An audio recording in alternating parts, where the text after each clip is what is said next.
ഇതൊരു ഓർഡിനറി സ്ലൈഡിങ്ങിൻ്റെ വർക്കാണ്. ഇത് ഓർഡിനറി സ്ലൈഡിങ് പൊതുവെ എല്ലാവരും നമ്മളൊക്കെ യൂസ് ചെയ്യൽ ഈ ഒരു ചാനലിട്ടിട്ട് ഇങ്ങനെ ഷീറ്റ് ഇടലാണ്. ഇങ്ങനെ ഷീറ്റ് ഇടുമ്പോൾ ചാനൽ കൂടുതൽ കാണും. ഞാനിപ്പോൾ ചെയ്യണത് ഈ ഓർഡിനറി സ്ലൈഡിങ്ങിൻ്റെ ലോക്കിംഗ് സിസ്റ്റമുള്ള ചാനൽ എടുത്തിട്ട് അതിൻ്റെ ബാക്ക് സൈഡിൽ ഷീറ്റ് ഇടുകയാണ്. അങ്ങനെ ആകുമ്പോൾ ഈ ഒരു ചെറിയ ഭാഗമേ ചാനൽ കാണുള്ളൂ. ഷീറ്റ് കൂടുതലായിട്ട് കാണുകയും ചെയ്യും, കുറച്ചും കൂടെ ലുക്ക് കൂടും.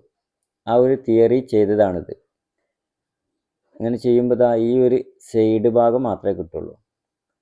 ഇതിപ്പം നമ്മൾ ഓൾറെഡി കൂടുതലും ചെയ്യൽ ഈ ഒരു ലെവൽക്കാണ്. ഈ ലെവൽക്ക് ചെയ്യുമ്പോൾ ഈ അലൂമിനിയം കൂടുതൽ കാണും. ഷീറ്റ് ഒരു ബോർഡർ ഇങ്ങനെ ആയിട്ടാണ് വരിക. ഈ കാണുന്നത് ഫുള്ള് കാണും അലൂമിനിയം. അപ്പം ചെയ്ത തിയറി വെച്ച് നോക്കുകയാണെങ്കിൽ ഈ ഒരു സൈഡും ഈ ചെറിയൊരു എഡ്ജേ കാണുള്ളൂ. കൂടുതൽ ഷീറ്റായിട്ടാണ് കാണുക.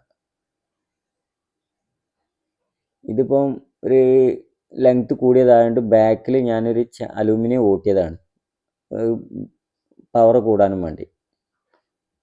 ഇതൊരു റൂമിലെ ഒരു അട്ടത്തിൻ്റെ മുകളിലാണ്, വാൾഡ്രോപ്പ് ചെയ്യാൻ അതിൻ്റെ മേലേക്കുള്ള ഒരിതാണ്. അപ്പം ഇത് ജിപ്സൊക്കെ അടിച്ച് വന്നപ്പം ലെങ്ത്ത് കുറവാണ്. അപ്പം ഈ ഒരു ലെവലിലേക്ക് സ്ലൈഡിങ് ആക്കിയാണ്. ഡോറാക്കുമ്പം കുറേ എക്സ്പെൻസ് വരും, പക്ഷേ യൂസിങ് വല്ല ഉപയോഗം ഉണ്ടാവില്ല എന്നുള്ളവർക്കാണ് ഇങ്ങനെ കൊടുത്തത്. രണ്ട് സ്ലൈഡിങ് ആക്കിയാണ് കൊടുത്തത്, ഹൈറ്റ് കുറഞ്ഞുകൊണ്ട്. ഇങ്ങനെ ആകുമ്പോൾ എന്താണ്, ഈ ഒരു ഭാഗം മാത്രമേ ചാനൽ കാണുള്ളൂ, കൂടുതൽ ഷീറ്റാണ് കാണുക, കുറച്ചുകൂടെ ഭംഗി കൂടും. അതിനാണ് ഇങ്ങനെ കൊടുത്തത്. ഈ ഒരു ലെവൽക്കാക്കി കൊടുത്തത് ഇതാണ്. ഈ ഷോക്കേസിൻ്റെ ബോർഡർ കൊടുത്തത് 4 ഇഞ്ചാണ്. കാരണം 4 ഇഞ്ചിൻ്റെ അടുത്ത് റാക്കിൻ്റെ സ്ലാബിൻ്റെ ഇത് വരുന്നുണ്ട്, അതുകൊണ്ടാണ് ഇത്ര ഇത് കൊടുത്തത്. ഈ ഒരു തിയറിയിൽ ആളുകൾ ചെയ്യലുണ്ടാവും, അറിയാത്തവർക്കും വേണ്ടി പറഞ്ഞതാണ്. അറിയുന്നവർ സ്കിപ്പ് ചെയ്ത് പോകും.